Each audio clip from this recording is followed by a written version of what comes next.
2:05 Venezuela, para quienes están en ese uso horario.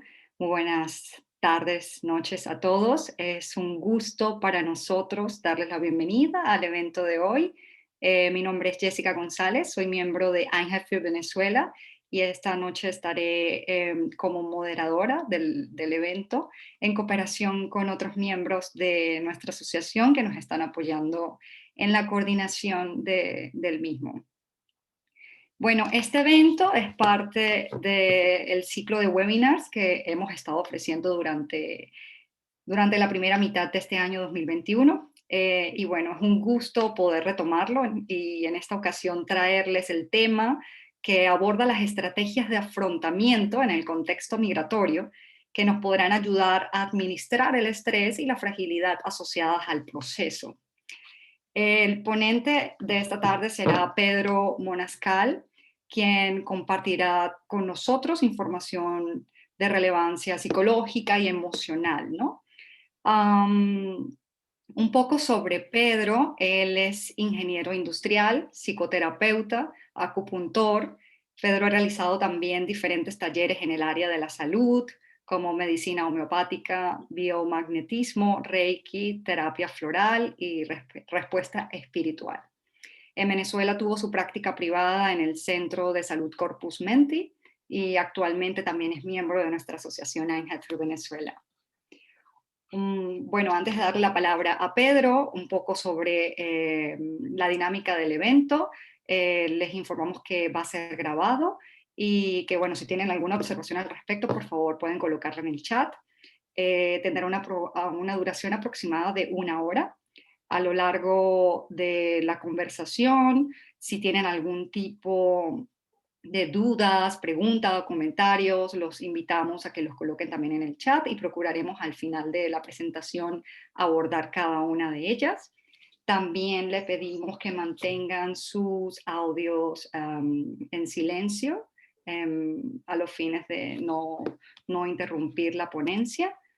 Y bueno, ya sin más preámbulo, por favor, Pedro, puedes tomar la palabra y contarnos un poco sobre el tema. Jessica, muchas gracias ante que nada por la invitación de Einheit por Venezuela y gracias a todas las personas que están en línea. Bueno, este tema entonces trata sobre la inteligencia migratoria y las estrategias para el éxito. Voy a hablar acerca, de manera general, de cuáles son los cambios que ocurren a nivel interno cuando hacemos contacto con una nueva cultura.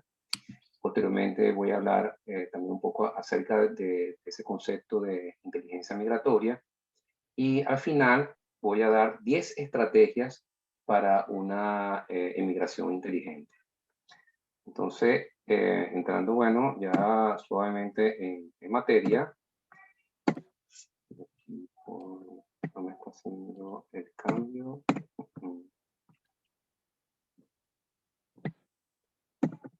Lo que pasa es que no me está haciendo el cambio de pantalla. Puedes tal vez dejar de compartir y volver a compartir, Ok. a reiniciar la función, tal vez. Vamos a ver aquí. Vamos a compartir. Y ahora nuevamente, entonces, vamos a compartir.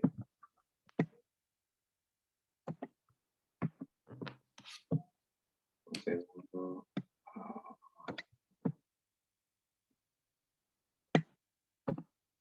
Ok, ahora sí.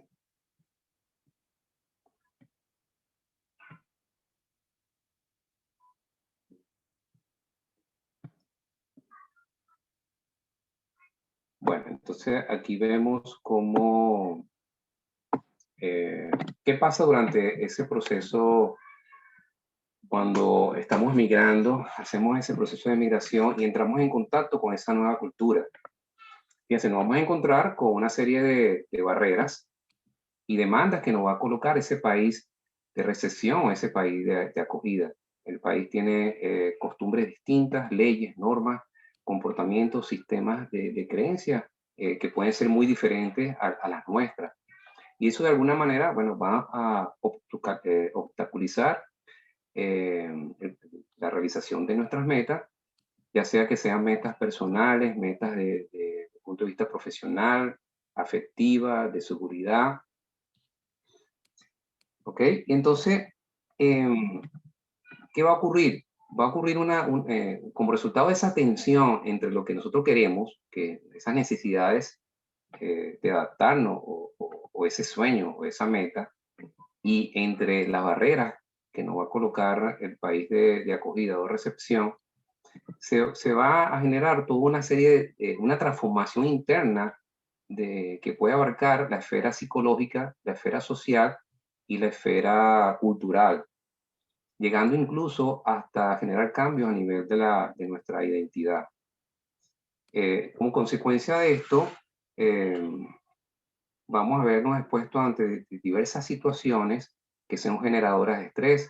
Entre algunas de ellas importantes son la discriminación, la dificultad para expresarnos en el idioma del país de origen, del país de acogida, la soledad.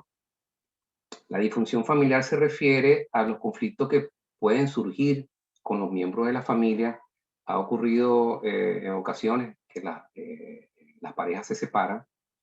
También ocurre conflicto con los hijos. Los hijos posiblemente tienen una mayor capacidad de integrarse y adoptar aspectos de la nueva cultura, mientras los padres pudiera ser que tengan cierta resistencia a adoptar esa cultura, tratando de preservar la cultura de origen, entonces se genera allí conflicto.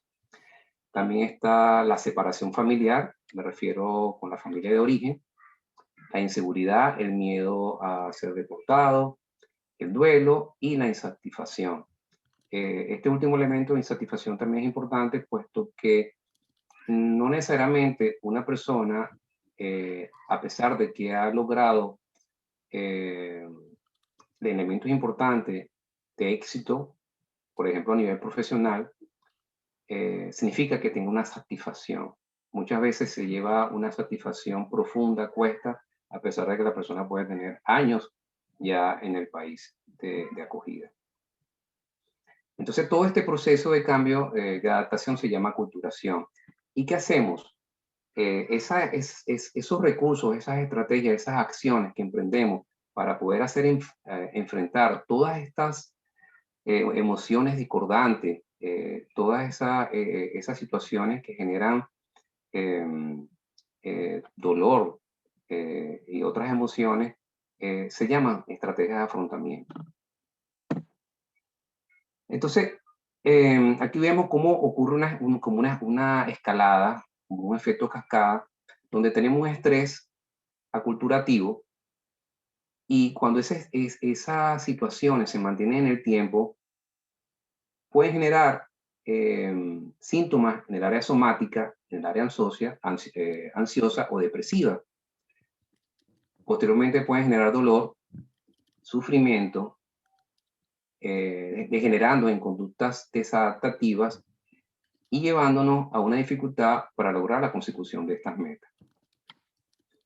Entonces, la idea es que con estas herramientas que le voy a dar al día de hoy, que le voy a dar 10 herramientas que están asociadas a una migración inteligente, vamos a poder hacer un camino no exento de dolor, no exento de dificultades, pero que lo podemos vivir de una manera diferente a través del crecimiento de todo punto de vista y a través de la satisfacción. Entonces, ¿qué son las estrategias de afrontamiento?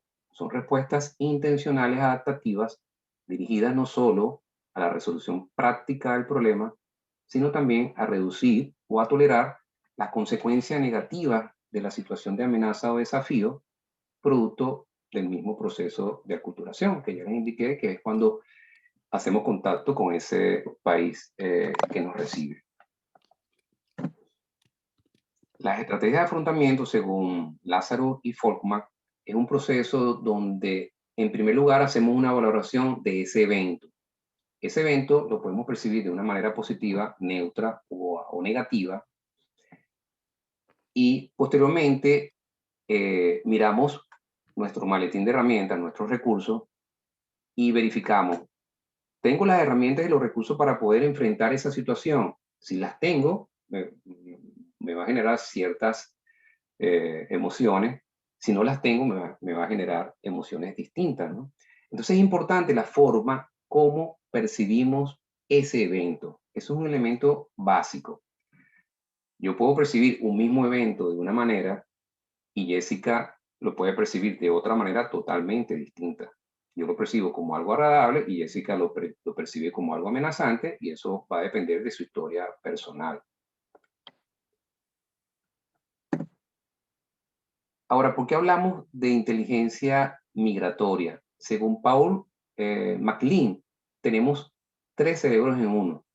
Tenemos un cerebro que ha venido evolucionando a través del tiempo y inicialmente teníamos un cerebro reptiliano, o a través de la evolución, eh, que se centra en lo instintivo, en esa respuesta que nos permite eh, mantener la vida, poder ante una amenaza real, poder atacar, huir o hacernos el muerto. Tenemos el cerebro límbico, que es el encargado de gestionar las emociones, y el último, vamos a decir, nuestra última computadora que hemos agregado, que es el neocortés, que es el que maneja toda la parte pensante y racional. Entonces, fíjense, es como si tuviéramos tres cajas de herramientas, donde cada caja de herramientas tiene herramientas especializadas. Tenemos una caja con herramientas manuales, una con herramientas eléctricas y otra con herramientas digitales. Entonces, estas herramientas van a tener un uso determinado. Volviendo al ejemplo, podemos poner el ejemplo que donde yo soy un mecánico, voy a reparar un automóvil. Primero evalúo la situación, ¿ok? Y después busco en mi caja de herramientas si tengo las herramientas adecuadas.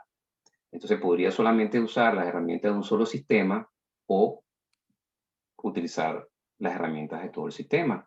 Si no conozco, en el ejemplo del mecánico, no conozco cómo se usa la herramienta, busco el manual, pero en nuestro caso no tenemos un manual. Entonces tenemos que buscar en nuestra experiencia de vida qué situaciones similares hemos experimentado. Entonces aquí a grandes rasgos el sistema, según el modelo de Elaine Bupor, basado en este trabajo, en estos modelos de MacLean, tenemos un cerebro triuno donde ese cerebro tiene tres niveles de funcionamiento distintos, y a su vez tenemos hasta 10 tipos de inteligencia diferentes, donde las más importantes son la racional, la asociativa, por nombrar algunas, no son más importantes, pero para nombrar algunas, la intuitiva, en el sistema límbico, la inteligencia afectiva, de los estados de ánimo y la motivacional, y en el sistema reptil, la inteligencia básica de patrones y parámetros. Esto a manera muy general. Entonces, para entrar más profundo, tenemos aquí las 10 estrategias para una migración inteligente. Quiero mencionar que estas estrategias, yo he tenido la oportunidad durante mi vida de ponerlas en práctica, y muchas de ellas actualmente las practico, son efectivas, y de hecho se las recomiendo a mis clientes y amistades. ¿Okay? Entonces, la primera estrategia es la planificación.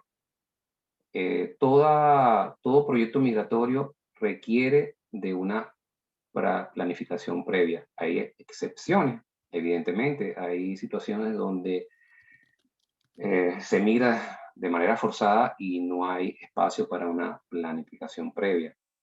Sin embargo, una vez llegado a ese nuevo país, es importante tomarse ese tiempo para planificar. Esta estrategia pertenece al sistema cognitivo que está asociado al neocortés. Entonces, ¿qué hacemos durante la planificación? Bueno, sencillamente lo que hacemos es, a través de diferentes recursos, de diferentes matrices que existen, poder considerar todos los elementos necesarios para ese proyecto migratorio, donde podemos tomar en cuenta tanto nuestros recursos internos como las situaciones externas que nos pone el país de acogida. La matriz 2 fue una matriz muy sencilla, de mucha utilidad, donde entonces de un lado ponemos cuáles son nuestras fortalezas, cuáles son nuestras debilidades, y por otro lado tomamos en consideración las amenazas y oportunidades que nos brinda ese país.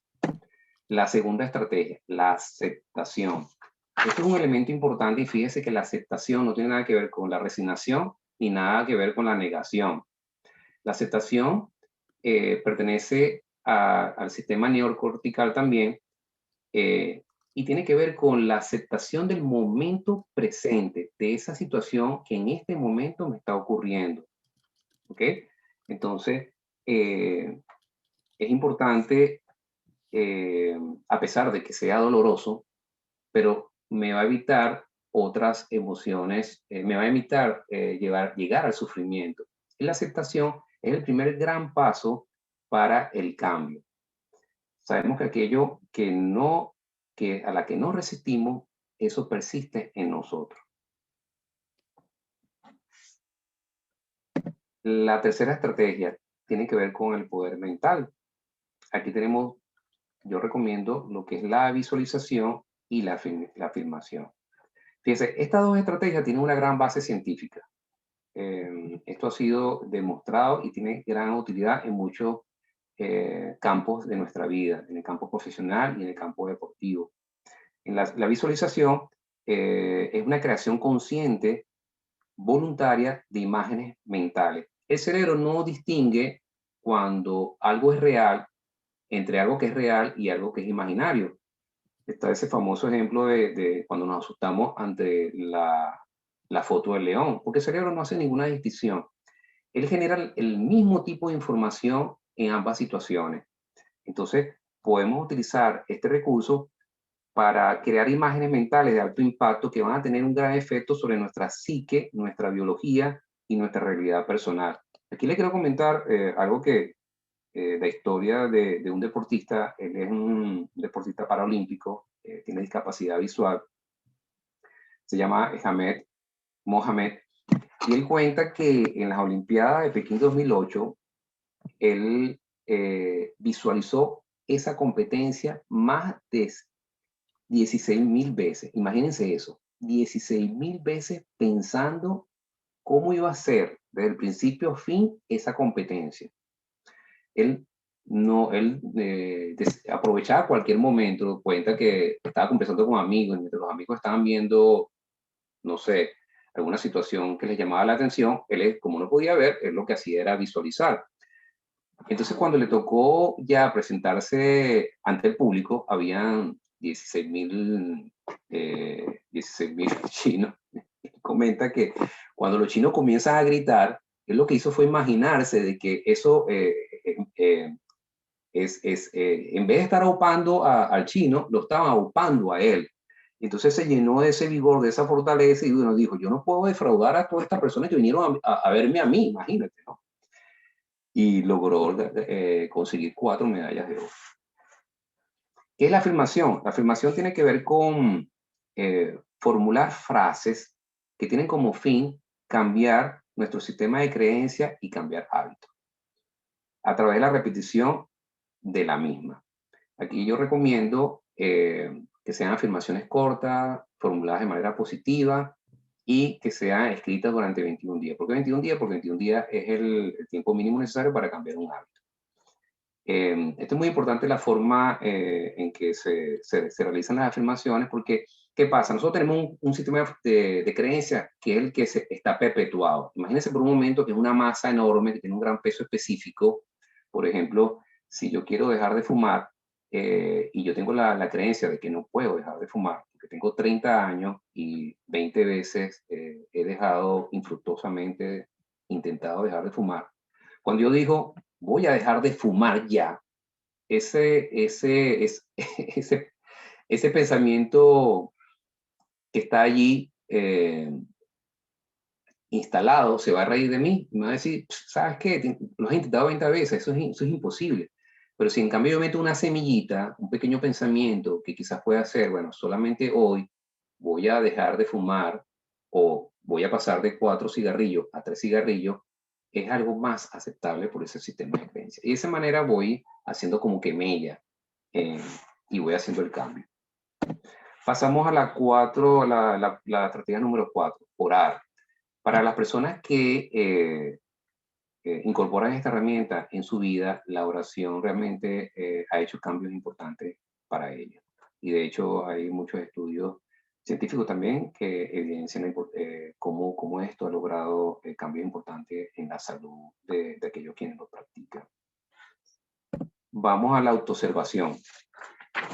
La autoobservación también es súper importante, puesto que nos permite observar qué pensamos, qué hacemos y qué decimos. Es como que si tuviéramos constantemente una capacidad de desdoblarnos y yo coloco otro Pedro detrás de mí y ese Pedro me está observando a mí mismo. Al principio parece algo loco, pero es posible hacerlo. Aquí yo le quiero comentar una oportunidad. Recientemente, yo trabajo aquí desde casa, estudio desde casa y a veces, bueno, tengo 2 niñas y las niñas, bueno, con este tema de la pandemia, todos estamos aquí metidos en casa, ¿no? Y bueno, yo no les puedo prohibir que no corran, que no gritan, que no jueguen. Y por un momento dado yo estaba haciendo algo importante y yo comencé a notar cómo mi cuerpo se iba llenando como de un fuego, de un calor, como un volcán que iba a hacer erupción. Y pude hacer clic y hacer ese doblamiento y observar todas esas emociones y en vez de reaccionar y gritarle o llamarles la atención, lo que hice fue observar esas emociones y dejar de que fluyeran y pasar a otra cosa. Y en verdad fue sorprendente como eso ocurrió. Entonces, esta es la capacidad este es un gran recurso porque nos permite dejar de ser reactivos y pasar a ser proactivos. Hacer como que ir haciendo huequitos donde nosotros podamos también introducir cambios de manera no reactiva. Es como que en un momento dado nosotros estamos en un lago turbulento y dejemos que esa agua más bien esté tranquila y observar qué hacemos, qué está pasando dentro de nosotros. La intuición. La intuición es la habilidad para dejar espacio a la incertidumbre. Esta nos permite poder acceder a información que no proviene del razonamiento lógico. Fíjense, eh, nuestra capacidad de racionar o nuestro conocimiento, lamentablemente, es limitado. O sea, a través del conocimiento podemos resolver muchos problemas, pero sucede que hay problemas que no podemos resolverlos a través de ese conocimiento limitado. Cuando yo saco mi caja de herramientas, resulta ser que tengo solamente destornilladores y yo necesito resolver un problema con un martillo. No puedo resolverlo. Entonces allí donde yo puedo acceder a través de la intuición a una respuesta, acceder a una dimensión totalmente distinta, donde me permite encontrar una respuesta. Yo les quiero contar algo aquí brevemente. Pasó que una persona que conocí 6 meses antes, pero en un solo día hicimos una gran amistad. 6 meses después esa persona me llamó y me dice, Pedro, me estoy muriendo. Lamentablemente tenía cáncer. Y me dijo, quiero que tú prepares unas palabras para leer durante mi sepelio. Y wow, cuando me hice eso, o sea, nunca me imaginé que escuchar eso por teléfono. Y pasé como 3 días echando cabeza qué podía yo decir delante de, bueno, de las personas que iban a despedirla, ¿no? Y no daba, y no daba, no daba con algo, ¿no? Entonces, bueno, lo que hice fue, me fui a un árbol y me senté allí a meditar y solté todo resultado, apagué como que dice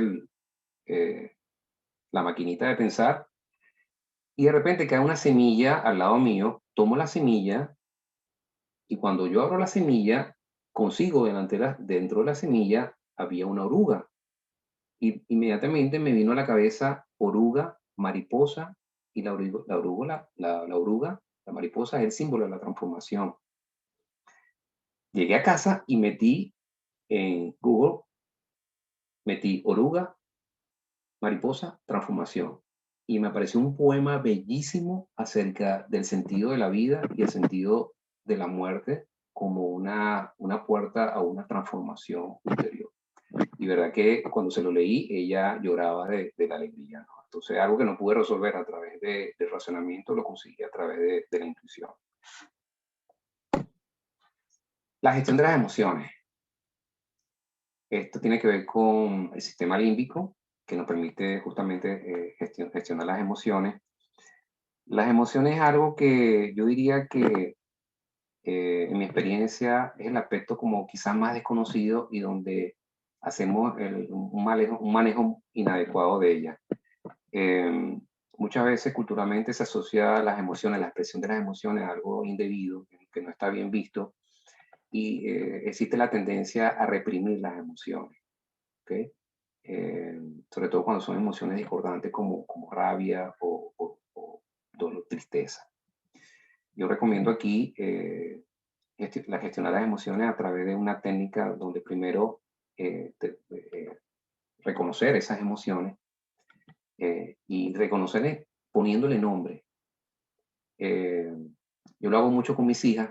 Hay veces que, sobre todo la más pequeña, ella tiene, por lo menos cuando tiene, como todo niño, tiene pataleta, tiene arranques de rabia. Y en vez de reprimirla y decirle que eso no está bien, sino más bien la que invito es que le coloque nombre a eso que está sintiendo. ¿No? ¿Qué estás sintiendo en tu cuerpo? Tensión, contracción, estrés. Ah, bueno, eso se llama rabia. ¿Ok? Entonces ese es el primer paso, reconocer esa emoción, aceptarla. El segundo paso es aceptar, tengo un errorcito, por cierto, aceptar esa emoción como parte de mí. Eso forma parte de mi diseño, eso no es algo extraño. Las emociones tienen un gran mensaje. Cuando yo soy capaz de entrar a esa emoción, hacer esa gestión, entrando a esa emoción, tomando el mensaje que tiene para mí y salir de ella, estoy haciendo un gran uso de mi inteligencia emocional. Luego, indagar ese mensaje que tiene esa inteligencia, esa emoción para mí. ¿Cómo se logra esto?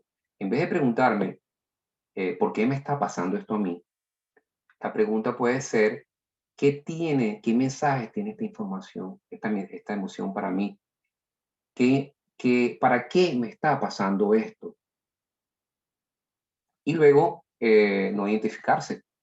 Yo no soy esa emoción, yo soy más que la emoción. La emoción es solamente un aspecto, una parte de mí. Entonces, si yo me dejo identificar, me dejo llevar por esta emoción, entonces esa rabia que estoy observando, me dejo llevar por esa rabia y termino expresando la rabia. Y fíjense algo, no necesariamente las emociones tienen que expresarse. Las emociones son como los pensamientos, son energía. Y los pensamientos, no todos los pensamientos se expresan. Yo pienso algo acerca de una persona y necesariamente no se lo digo, tal cual es la emoción. La emoción la siento, pero necesariamente no tengo que expresarla. Yo siento un sentimiento de amor hacia una persona y necesariamente no tengo que decírselo. Y les quiero comentar algo que me ocurrió también recientemente. En un momento dado tuve una respuesta bastante quizás desacertada o muy reactiva o muy desmesurada ante unos comentarios que me estaban haciendo unos compañeros de equipo ante un trabajo que estamos realizando y yo lo tomé como algo muy personal y, y reaccioné de esa manera y tuve como 3 días pegado con ese gran malestar y ¿por qué me está pasando esto? Y le voy a contestar y planificando lo que le iba a decir entonces, en un momento dado, decidir aplicar esta estrategia, ¿no? Y eso que me tardé como 3 días. Entonces, permití reconocer lo que me estaba pasando. Resulta ser que en ese momento como 4 miembros de mi familia estaban pasando por situación de crisis personal. Mi padre de 94 años estaba hospitalizado, tenía 2 hermanos también pasando por situaciones muy difíciles y yo como, bueno, terapeuta, entonces decidí apoyarlo. Por otra parte, tenía que mudarme, también tenía entonces que presentar un examen de idioma, no lograba conseguir, quería viajar a visitar a mi padre está en otro país, no tenía permiso para poder viajar por el tema del coronavirus, eh, no sabía qué hacer. Entonces, todo esto yo no había tomado conciencia de que estaba generando una gran situación de estrés para mí. Cuando me permití tomarme el tiempo para mirar dentro de mí, resulta ser que eso estaba desbordando mis recursos. Y entonces me tomé el tiempo para eh, eh, eh, llorar, tomé el tiempo y había una gran frustración dentro de mí, porque no podía viajar, no podía hacer nada. O sea, mi padre se estaba muriendo y no podía hacer nada al respecto. Y lo otro que hice fue buscar ayuda. Eso también es otro elemento súper importante. De una situación que no sabemos qué hacer, bueno, puse en un grupo, necesito viajar a Estados Unidos urgentemente, ¿qué tengo que hacer?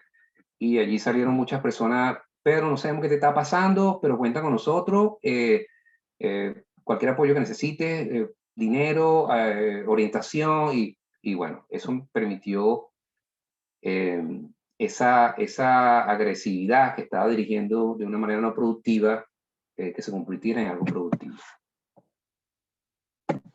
Pasamos entonces, seguimos con la estrategia de afrontamiento conductual, la estrategia número 8, afrontamiento directo. Esto ya forma parte del cerebro reptil. El cerebro reptil es el que maneja todo lo que tiene que ver con el accionar, es el cerebro más primitivo, es el cerebro que anteriormente, cuando había una amenaza, quizá, no sé, el hombre de cavernícola tenía que enfrentarse a un león, oía, atacaba o se quedaba paralizado. Entonces aquí la estrategia número 8 es, bueno, está centrada en el problema y decidimos afrontar esa situación que me está generando eh, incomodidad, que la estoy viendo como algo amenazante, que me está desafiando. Entonces decido afrontar directamente esa situación. La número 9 es la desconexión temporal. Esto también es totalmente válido. Si yo, cuando veo la situación, reviso mi caja de herramientas, no tengo los recursos, en ese momento no sé qué hacer, es válido desconectarme. Me acuesto en la grama, me voy a conversar, me voy a hacer deporte, porque reconozco que en ese momento lo más indicado es no hacer nada, a esperar hasta que posea los recursos necesarios. Y para ya ir cerrando, la estrategia número 10 es la falta de afrontamiento. Esta conducta también es totalmente válida.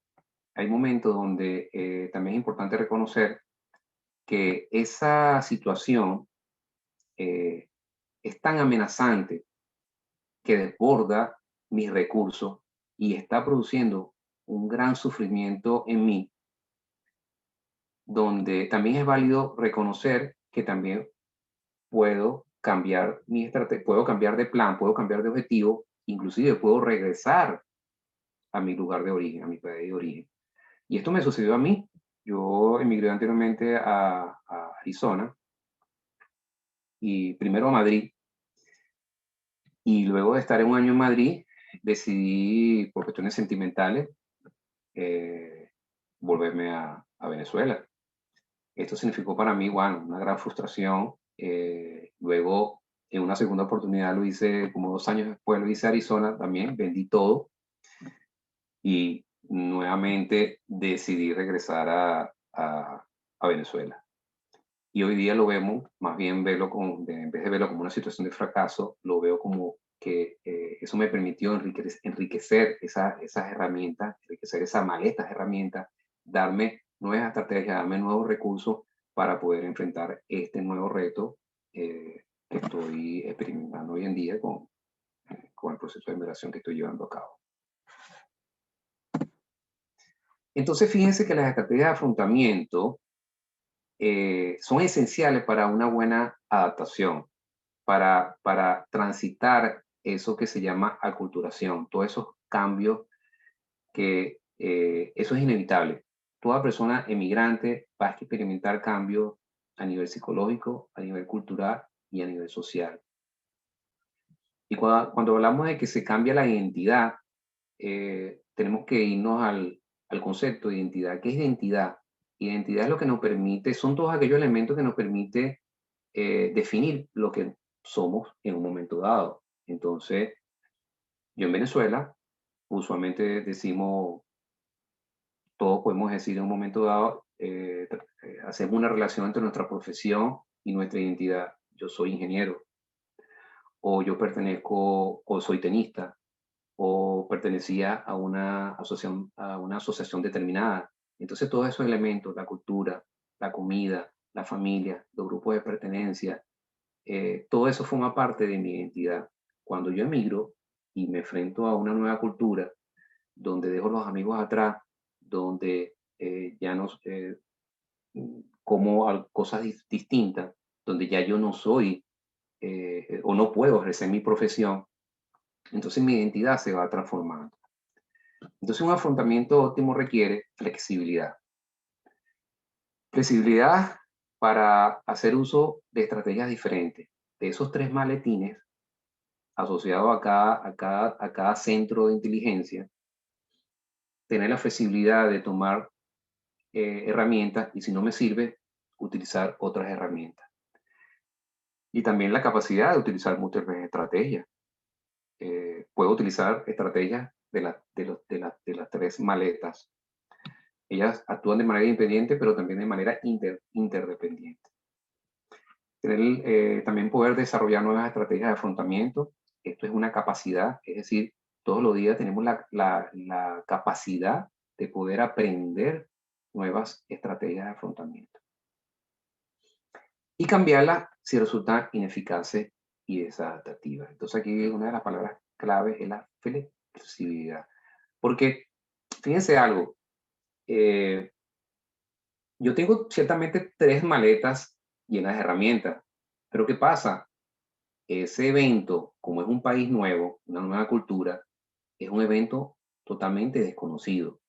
Entonces yo lo que hago es, me voy a mis experiencias previas y busco una herramienta que yo haya utilizado en una situación similar, pero resulta ser que es una situación similar porque nunca la he vivido, es la primera vez. Entonces, eh, debo tener esa capacidad para poder relacionar y utilizar esa herramienta de una nueva forma, ¿no? Siempre me voy a enfrentar, siempre en un nuevo país nos vamos a enfrentar situaciones totalmente desconocidas. Y para la manera de conclusión, la experiencia migratoria ciertamente es un acontecimiento altamente estresante que afecta al individuo en todas las esferas del ser, colocándonos en situaciones de vulnerabilidad.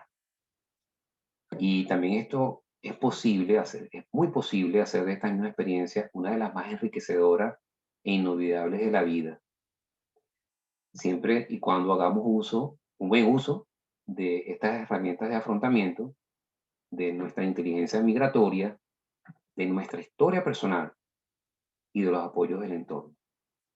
Los apoyos del entorno se refiere a contar con un buen apoyo social, familiares en este país de destino, que tengamos la habilidad social de relacionarnos y crear nuevas amistades, tanto con personas compatriotas, extranjeros y personas nacionales de este país de origen.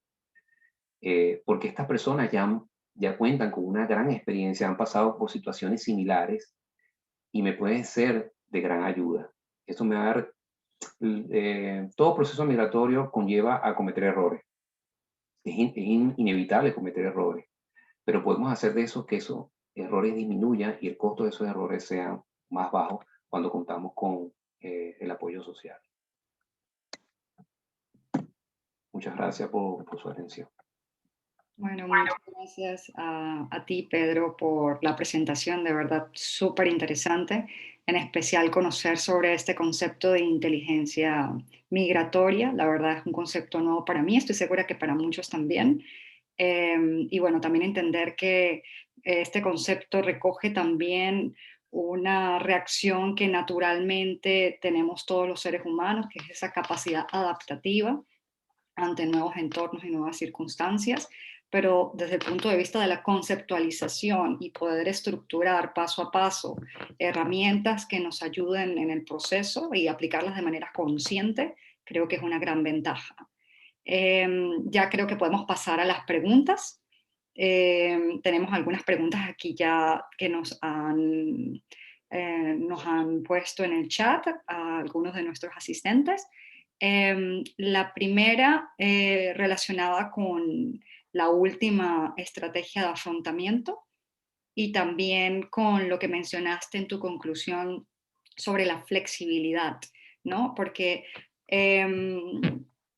tú hablaste como primer paso planificar y algunas veces planificar puede ser visto un poco contraproducente cuando nos encontramos en un entorno tan cambiante, ¿no? Que nuestros planes se pueden ver de repente de enfrentar con una imposibilidad de ejecución y eso nos puede llevar a la frustración. Entonces, ¿cómo observarías tú esto, no? Si la recomendación es planificar, pero tal vez con un enfoque un poco más flexible en un entorno como el que nos encontramos actualmente. Sí, ciertamente que la planificación, cuando se hace desde el país de origen, no hemos salido, ciertamente que la información es limitada. Muchas veces la información que se consigue no es acertada, pero el acto de planificar nos permite disminuir el nivel de incertidumbre. Esto es como un juego, ¿no? Porque ¿qué pasa? Nosotros vivimos en una sociedad, y de hecho hemos sido formados así, donde necesitamos que nuestro entorno eh, eh, sea predecible. Mientras más predecible, nos va a generar más tranquilidad. Mientras más incertidumbre haya, como está ocurriendo actualmente con el tema del coronavirus, eso nos va a generar mayor ansiedad. Entonces, cuando planificamos, yo lo que hago es un ejercicio mental, donde, bueno, partiendo de la información que conozco, mientras más información maneje, mucho mejor, yo voy a establecer, bueno, qué necesito para llegar a una determinada meta. Y ciertamente tener la flexibilidad de poder ir cambiando ese plan a medida que van cambiando las circunstancias o voy obteniendo mayor información. Lo que has comentado también de la frustración es importante. Yo creo que la capacidad de frustración se desarrolla desde niño. Todo niño hay que permitirle que se frustre porque justamente eso va a fortalecer su capacidad de esa aptitud de cómo me paro yo ante ese evento que me está frustrando, ¿no? ¿Cuál sería la mejor manera de planificar entonces, teniendo en cuenta todo esto? Tal vez en distintos niveles, en distintos escenarios y tener como la capacidad de adoptar uno o dos, el famoso plan A, plan B, plan C. Em, ¿qué puedes comentar al respecto? Yo creo que la planificación, como te dije, eso va a depender de las circunstancias personales de cada individuo. Hay personas que cuando planifican emigrar, inclusive lo hacen como probando. Yo tengo una hermana que ya tiene, creo que 20 años en Estados Unidos, y ella antes de quedarse definitivamente, ella viajó como 4 veces. Y esas 4 veces permaneció un tiempo determinado, iba, regresaba, y entonces iba conociendo, ¿no? Y evidentemente iba eh, tomando información importante para realizar ese proyecto. Entonces, como hay una gran diferencia justamente entre el que planifica y hace esa migración como un proyecto de vida, al que no tiene la oportunidad porque sale de su país por una situación de vida, o sea, porque su vida está en peligro, ¿no? Ujú. Entonces, la No gente le da chance ni siquiera de no le da planificar. tiempo de planificar, pero puede hacerlo. Siempre hay tiempo para planificar, ciertamente. Entonces, como que planificar a varios niveles. Una planificación de vida a largo plazo y planificaciones más cortas, ¿no? Ujú. Donde siempre estar abierto a buscar información de fuente que sea confiable. Por eso es importante, yo insisto, en los grupos de apoyo sociales como el que tenemos en iHive, donde siempre vamos a encontrar personas que ya han atravesado ese camino. A veces es algo que nos cuesta el aceptar, creemos que no la sabemos todas y se cometen muchos errores. Yo conozco muchas personas que realmente han cometido errores bastante que se pudieron haber evitado. Sí, en mi caso particular ha sido de tremenda ayuda y creo que ha sido un factor decisivo en mi proceso de adaptación, definitivamente. Ese apoyo de redes. Sí, por ejemplo, yo actualmente, que también es importante tomarse el tiempo, entender que esto es un proceso, que lo que es estoy hablando de lo que es la culturación y por ende el proceso de integración es algo que lleva tiempo. Es como un embarazo dura 9 meses, un poquito más, un poquito menos, Hay que es algo tener paciencia. que no se puede adelantar. Entonces, tener la paciencia para ir un paso a la vez. Ok. Siempre hay instituciones que tienen información que nos permite hacer una planificación considerando ciertamente los recursos que tenemos a la mano. Gracias, Pedro. La siguiente pregunta es, ¿cómo se puede reconocer cuando necesitamos ayuda profesional? O sea, ¿qué síntomas, qué reacciones debemos identificar para tener ya esa alerta roja de que necesitamos ayuda de un profesional, tal vez un psicólogo o en esa área? Bueno, fíjate, esta pregunta me encanta, Jessica. Eh,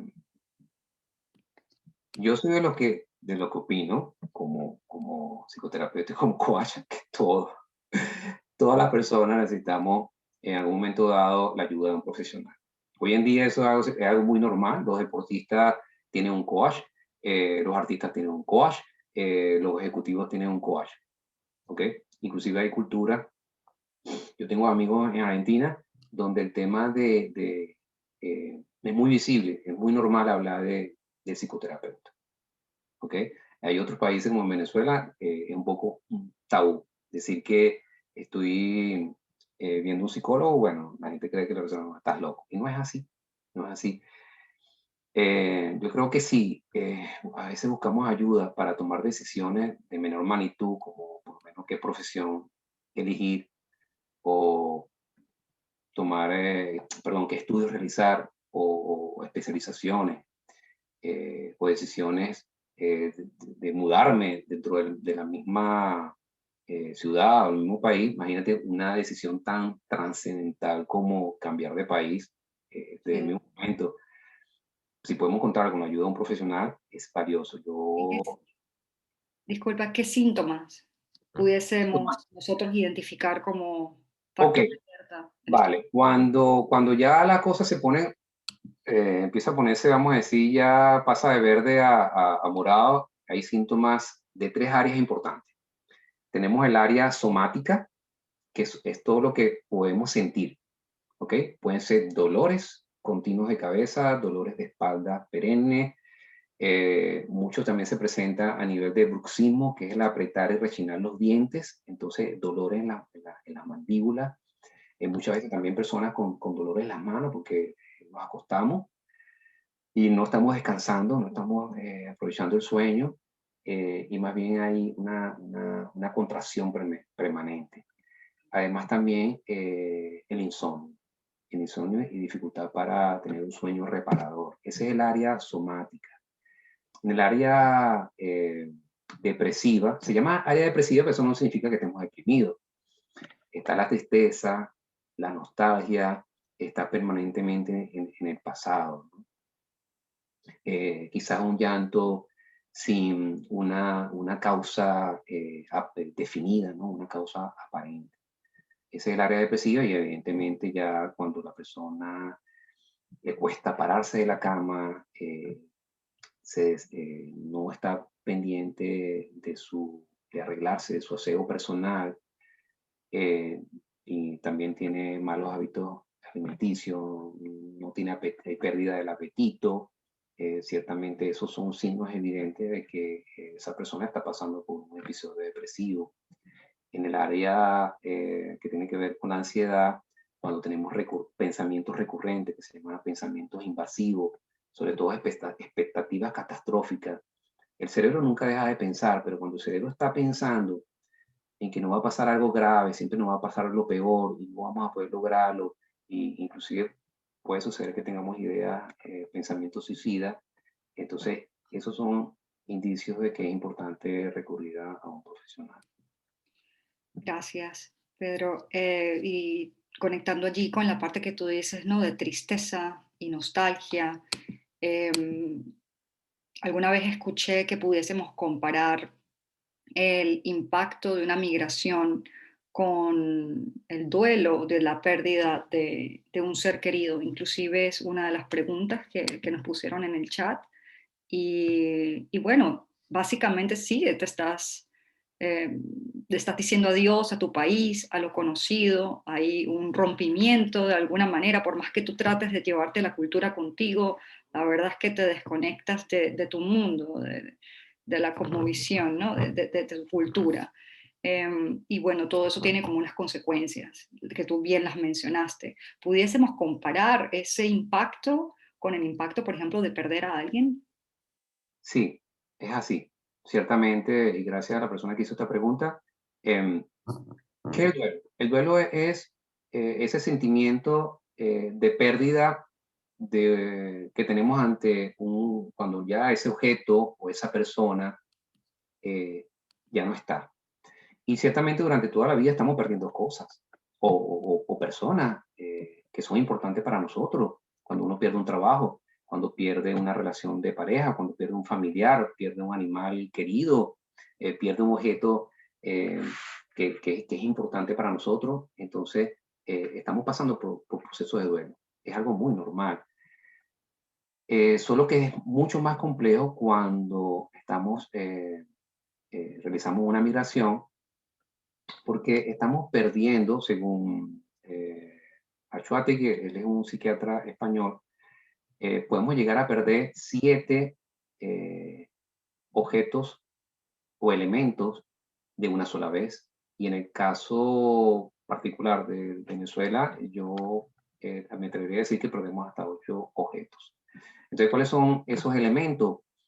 Bueno, pérdida de la cultura, de la comida, del clima, de los seres queridos, pérdida del lenguaje, pérdida de nuestros grupos de pertenencia, eh, inclusive pérdida de lo que es el país que conocíamos, porque ese país que dejamos atrás ya es totalmente distinto al que conocemos. O sea, en un año el país se ha transformado de una manera impresionante, 10 años inclusive. Entonces, cuando no nos damos el tiempo de vivir ese duelo, pueden aparecer estos síntomas que anteriormente te mencioné. Entonces, fíjate, es importante tener siempre presente que el duelo es un ritual importante en la sociedad. ¿Qué significa el duelo? Significa decir, en este momento no estoy para los demás, en este momento estoy conmigo y ocurre un proceso de ajuste, de reajuste de la identidad. Recordemos lo que anteriormente dije acerca de la identidad, es como yo, los elementos que me permiten definirme, y mi madre me ayuda a mí a definirme, porque yo soy hijo de mi mamá, o soy hermano de, o soy tío. Cuando esa persona ya no está, entonces ya eso me va a afectar. Entonces el duelo hay que vivirlo. Eso es algo que no hay manera de evitarlo. Cuando el duelo nos permitimos transitarlo de manera adecuada, ciertamente nos va a afectar, pero no nos va a generar un mayor sufrimiento. Cuando no lo permitimos transitar, ya sea porque es muy doloroso en un momento dado, entonces puede generar realmente síntomas mucho mayores. Ya. Y bueno, en ese sentido tenemos que reconocer de que todos pasamos por ese proceso de duelo, todos incluidos, a pesar de que tal vez no sea muy evidente, tenemos que tratar de identificar y reconocer la forma en que lo procesamos. Y hay casos, se conocen de casos de personas que pierden a su madre o a su padre, una persona muy, muy cercana, y de repente en el momento no lloran, no tienen una reacción emocional, inclusive ellos se extrañan. ¿Por qué? ¿Por qué no estoy llorando? ¿Por qué no estoy en un colapso emocional? Sería como lo esperado. Entonces, bueno, ser como muy paciente y observarse mucho a sí mismo, ¿no? Que fue una de las recomendaciones que tú diste. Y te cuento un ejemplo rápido. En una oportunidad me visitó una cliente, una mujer ya de, no sé, quizá 45 años, y esa persona llegó con un dolor y un llanto, hablándome de una pérdida de su hijo. Y yo en un momento dado pensé, bueno, eso tiene que haber pasado hace poco, ¿no? Y cuando le hago la pregunta, ¿y cuándo falleció su hijo? Me dice, hace 10 años. Entonces, inmediatamente, eso me llevó a la hipótesis de que esta persona no ha cerrado ese duelo. ¿Eh? Y eso es lo que ocurre cuando no hacemos ese cierre, llevamos, llevamos a rastras ese duelo no elaborado. Mm, sí, es bien importante. Otra de nuestras asistentes preguntó textualmente, me quiero ir a Alemania, estoy trabajando en aprender el idioma. ¿Cómo puedo controlar la ansiedad al que tengo al respecto? Siento que tengo avances, pero siempre pienso, y si no lo puedo hacer en un año, entonces es muy frustrante. A veces me desanimo y pierdo la motivación. Ok, fíjense, estas estrategias que le mencioné durante este webinar son estrategias efectivas, realmente son excelentes, solo que hay que practicarlas todos los días. Es como que quiere correr un maratón, él no lo hace, sale a la calle y ya corrió los 40 kilómetros, no. El maratonista profesional corre todos los días. Y ahí, inclusive, que corre todos los días o 3 veces a la semana, 40 kilómetros. Entonces, la manera de hacer un músculo es ejercitando. La manera de evitar la ansiedad o la tristeza es viviendo el momento presente, el aquí y el ahora. Fíjense algo, nuestra mente nunca deja de pensar, pero ¿qué pasa? Cuando nuestra mente se va al futuro, viene la ansiedad, se genera ansiedad. Y cuando nuestra mente se va al pasado, entonces viene la nostalgia. Entonces, ¿qué hay que hacer? Vivir el presente. Eso es fácil decirlo, Ujú. ciertamente no es fácil ponerlo en práctica, pero como les dije, eh, practicando se logra hacerlo. Yo practico hoy en día el mindfulness, y realmente es una herramienta importantísima. O sea, es vivir el momento presente. Si el momento presente es, si en este momento yo estoy delante de ustedes, entonces es estar 100% presente. Mis sensaciones que estoy sintiendo, estoy nervioso, estoy emocionado, siento la presión de la silla en mi cuerpo, siento el clima está un poco, la temperatura está abajo, todo esto lo estoy sintiendo, pero estoy con ustedes, no estoy pendiente de otra cosa. Entonces, a la amiga que hizo la pregunta, es justamente enfocarte en un día a la vez. O sea, estás haciendo tu mejor esfuerzo y estás avanzando un día a la vez. Un idioma nuevo como el alemán no se aprende de la noche a la mañana, y ni siquiera estando en Alemania. Hay que esforzarse, pero es un proceso, es un proceso. Y también que nuestra cultura en Venezuela estamos acostumbrados a la inmediatez, a Así es. lograr todo para ayer y todo es posible. Y ciertamente en nuestro país, y lo digo por experiencia propia, es factible por las condiciones están dadas. Luego llegas a otro sistema, como por ejemplo Alemania, y te consigues con que no son tus tiempos, no puedes controlarlos.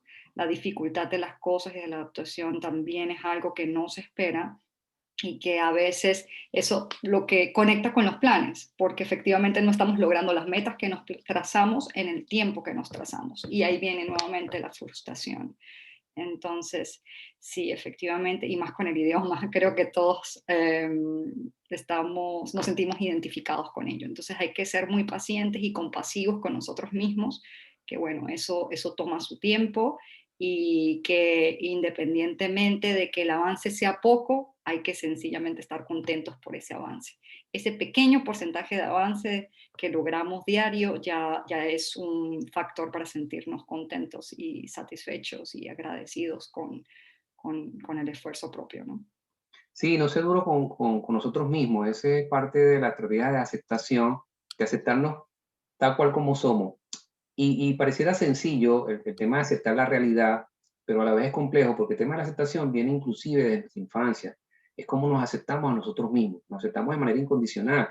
Entonces, si vamos más abajo, realmente nuestros padres nos aceptaron de manera incondicional por nuestros padres, y es normal, a veces lo hacemos sin que, no lo hacemos de mala manera, sino que, bueno, son sistemas de crianza, y inconscientemente ponemos condiciones, o sea, te quiero sí, te doy un beso, sí, te doy un premio, sí, te amo, sí.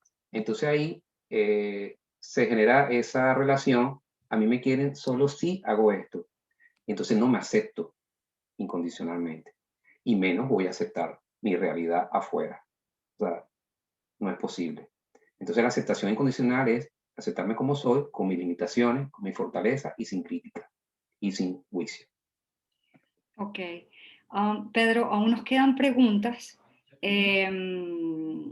Y bueno, el tiempo se nos está acabando, no en el sentido de disponibilidad, porque la verdad, quienes están aquí y quieran continuar, bienvenido sea, pero sí tratar como de avanzar un poco rápido para abarcarlas todas. Vamos a intentarlo, ¿sí? Ok. Ok, la siguiente pregunta es sobre libros. ¿Qué libros recomendarías leer con respecto a este tema? Si tienes alguno allí en la superficie. Wow. Bueno, yo no soy muy amante de los libros de autoayuda. eh, Pero bueno, mientras vamos respondiendo a la otra pregunta, se me ocurre alguno y se los comento. Perfecto. Y en cualquier caso, igual el material, la presentación, se puede compartir o la vamos a compartir más bien en nuestra página Einheit. Y allí Pedro podrá inclusive buscar algunas recomendaciones. Bueno, ahorita se me ocurre uno de Eckhart Tolle, el de justamente, el que tiene que ver con el vivir el aquí y el ahora. No sé exactamente cuál es el título, pero tiene que ver con... Sí, eh, esa sería como la opción, poder incluirlo tal vez en el material que vamos a colgar. Así lo puedes pensar con un poquito más calma. La siguiente pregunta es, ¿qué nos aconsejas nuevamente el tema de la frustración, ¿no? Porque creo que es algo tan común, todos lo vivimos. ¿Qué nos aconsejas para manejar la frustración en casos de no poder llevar las cosas como uno las planifica? Sobre todo en momentos de pandemia, ¿sabes? En pandemia, independientemente del contexto migratorio o cualquier cosa, creo que la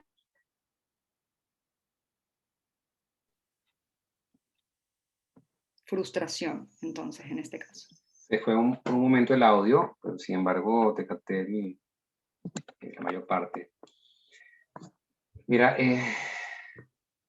esa pregunta ciertamente es algo que tengo muy fresco porque evidentemente yo lo vivo, ¿no? Yo también, eh, aquí donde estamos en Alemania, estamos experimentando los efectos de las restricciones del gobierno por el tema de la pandemia, ¿no? Y además de todos los demás temas de vida.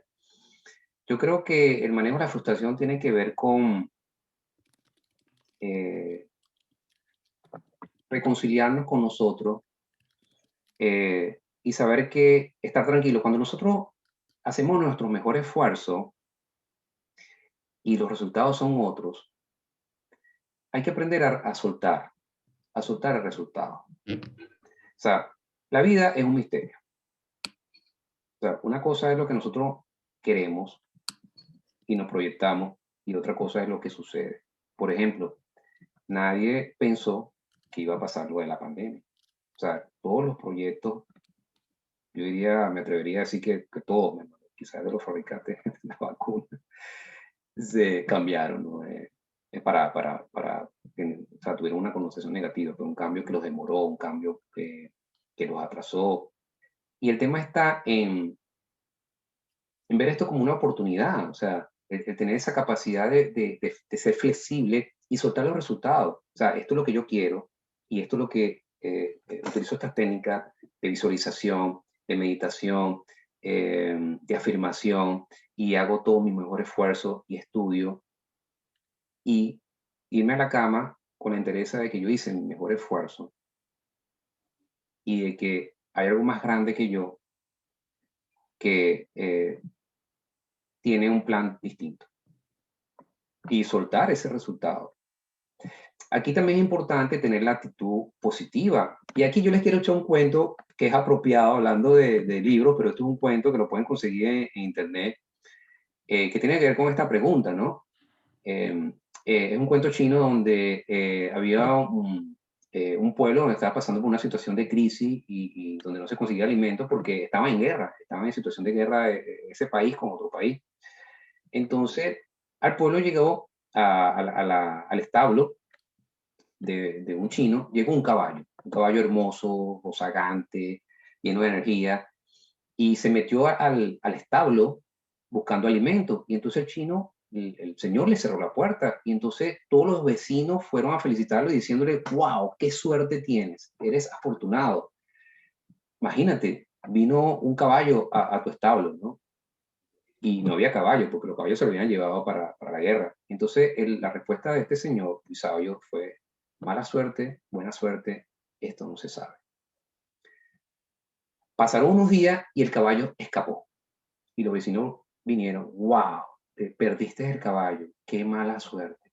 Y él respondió, mala suerte, buena suerte, nunca se sabe.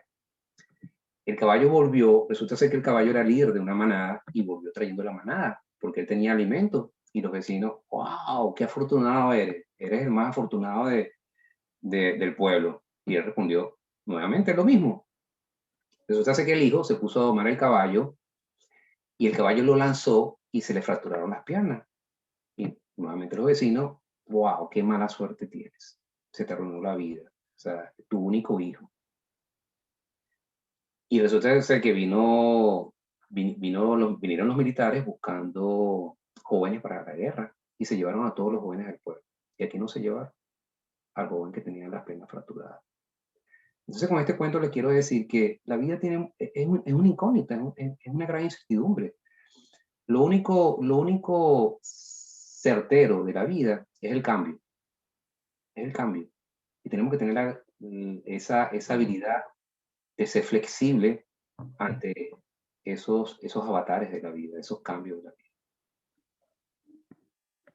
vida.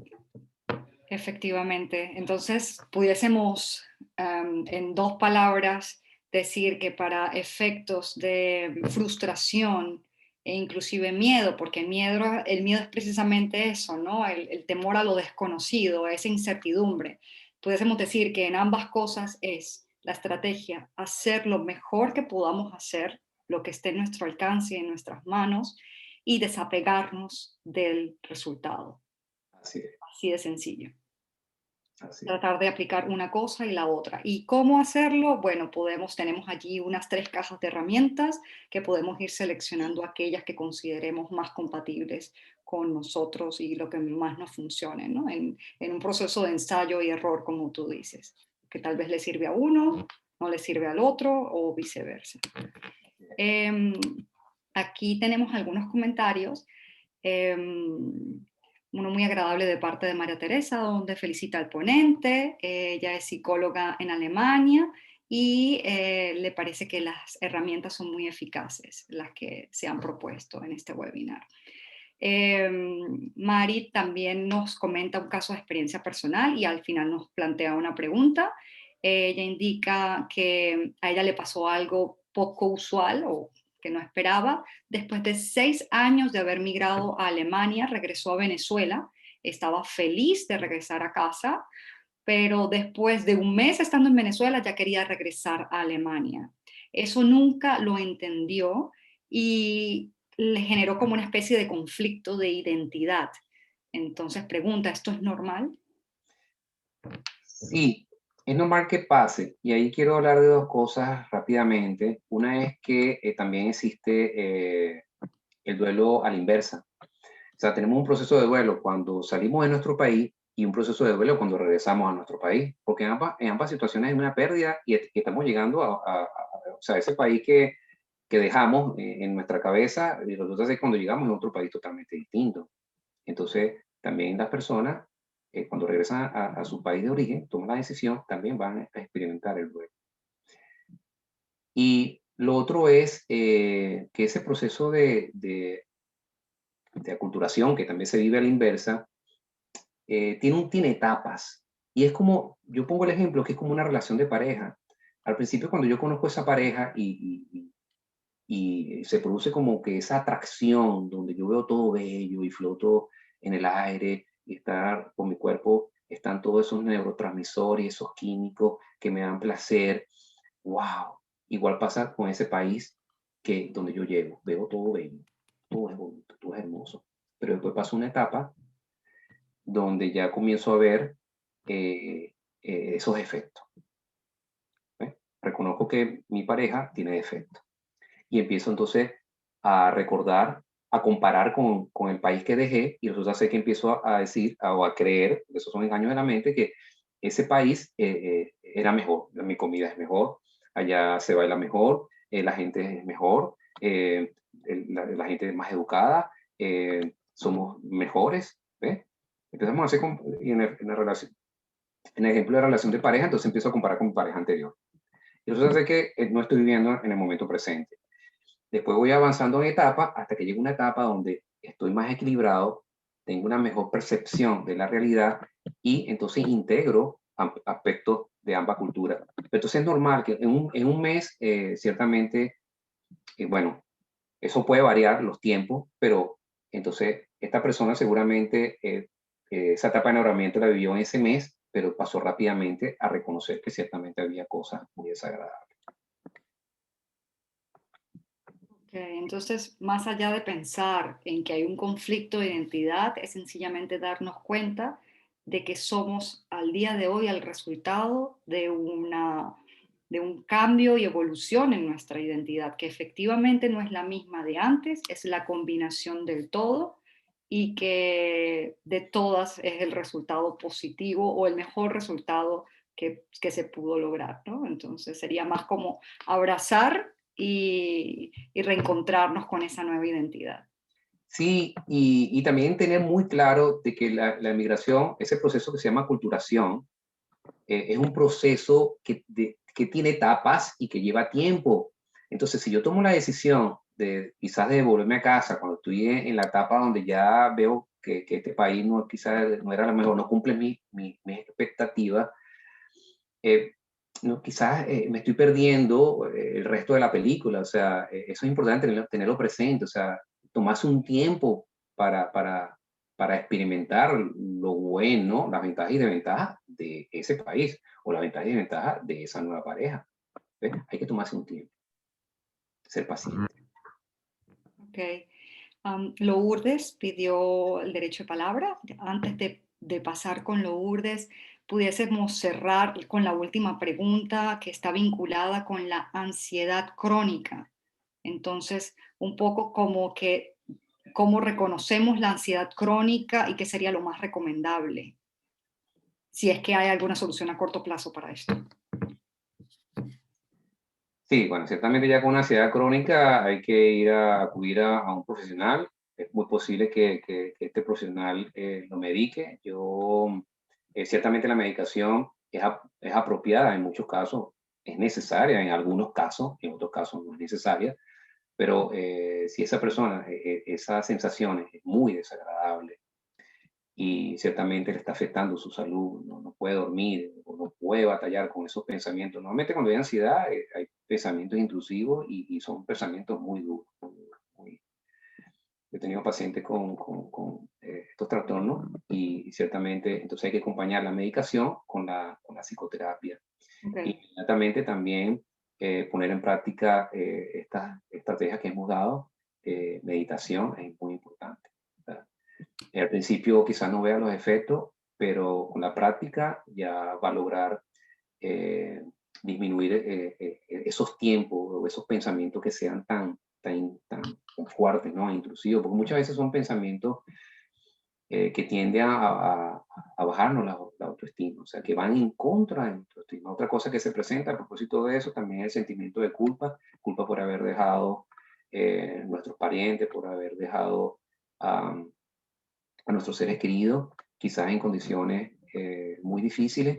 Entonces, es como que la manera de resarcir esa culpa, entonces haciéndome daño a mí mismo y Ok, buscar manera de castigarme. Esos son mecanismos de puede evitación ser un que sería desencadenante. bueno para otro día poder ahondar en ese tema.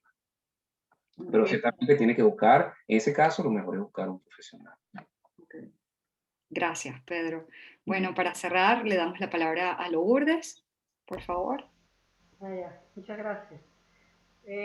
No, yo quería añadir algo en relación a la inmigración, porque uno siempre piensa que la inmigración produce tristeza, duelo, cambios solamente cuando se hacen de un país a otro. Pero yo tuve la experiencia de inmigrar en Venezuela y cambiar, por ejemplo, de los Andes a otro lugar del país. Yo me sentía desconectada porque yo no entendía a la gente de las otras regiones, porque uno cree que Venezuela es un todo exacto y perfecto, y eso no es verdad. O sea, esa falta de identidad, cuando yo soy andina, yo soy merideña, y viví en Táchira y viví en Mérida, y me fui a trabajar en el centro occidente del país, y yo no entendía ni siquiera cómo se comían las arepas, ni la forma de caminar. Yo me sentía en mi propio país, estando en Venezuela misma, en otra región del país, yo me sentía extraña. O sea que esa adaptación no va solamente de un país a otro, sino va también dentro de un mismo país, y esa experiencia la tuve yo. Yo no entendía a la gente de Caracas, y si iba a Oriente, eso era otra locura, ¿no? Era otra cosa rara para nosotros. Con Mm. esto quiero indicar que la inmigración no necesariamente está dada de un país a otro. Dentro del mismo país existe el mismo problema. Quería hacer ese comentario. Es muy interesante. Gracias. Sí, sí. A propósito entonces del libro, me recordé de un venezolano, justamente Migración, Inteligencia Migratoria. El nombre de él no lo recuerdo en este momento, pero él creo que, bueno, fue la primera persona a la que yo le escuché el concepto. Quizás fue la persona que acuñó ese concepto. Inteligencia migratoria, es de un venezolano, de origen creo que checo. Bueno, un poquito para conectar con el comentario de Lourdes, pudiésemos decir entonces que la migración, más allá de verla como de una perspectiva geográfica, que claramente allí hay un movimiento geográfico, más allá de eso es ese cambio entre lo que nos es conocido y lo nuevo. Es enfrentarnos, interactuar con nuevas formas en, en todo contexto, ¿no? No solamente en lo cultural, idioma, comida, además, y eso es un punto que se puede ver bien, bien claro con el ejemplo y la experiencia de Lourdes. Sí, es así, porque uno de los factores que tiene incidencia sobre cómo vivimos este duelo es ese apego. Mientras mayor valor tiene ese objeto, esa persona, que para nosotros mayor va a ser esos, esa vivencia o ese duelo que vamos a atravesar. Yo un ejemplo también que yo coloco mucho es cuando trasplantamos un árbol de un lugar a otro. Imagínate, se toman todas las previsiones, se le cortan las ramas.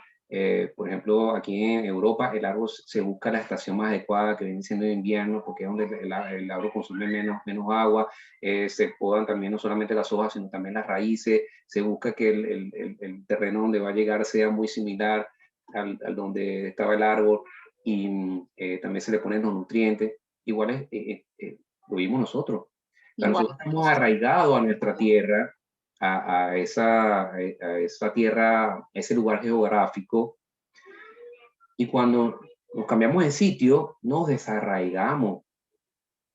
Y fíjate que ese dicho que dice, oye, esa persona no tiene tierra o está en el aire, está en el cielo, es así, porque la tierra es lo que nos da a nosotros raíces, arraigo, nos da esa postura para poder enfrentar diversas situaciones, ¿no? Entonces, cuando nos desarraigamos, producto de una migración, perdemos ese contacto y quedamos vulnerables, nos sentimos vulnerables.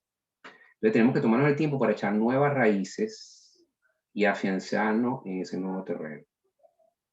La verdad me encanta esa analogía para cerrar el evento. Muy bueno, de verdad, muchísimas gracias, Pedro, y por los comentarios, de verdad, nuestros asistentes manifestaron estar muy contentos con la información compartida.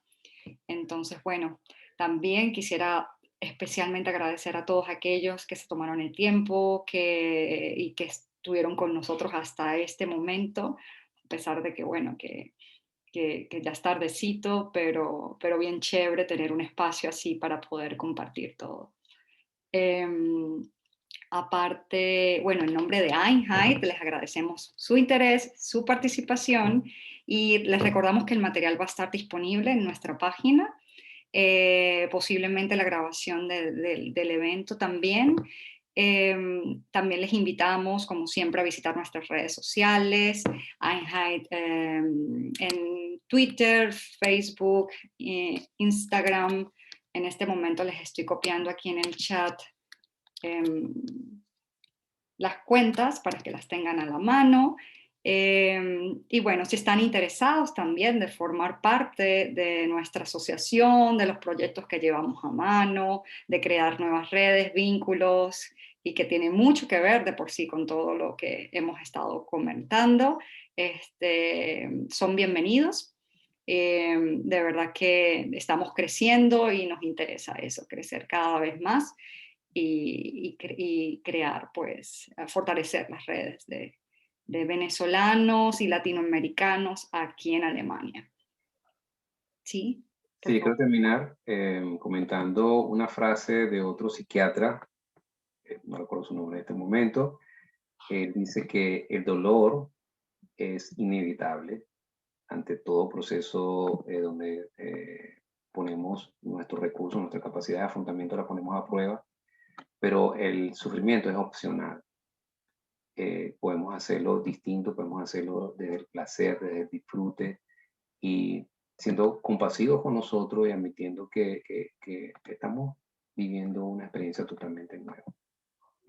Muchas gracias entonces por estar aquí y con sus comentarios enriquecedores. Gracias, gracias Pedro, gracias a todos. Feliz noche. Gracias. Adiós.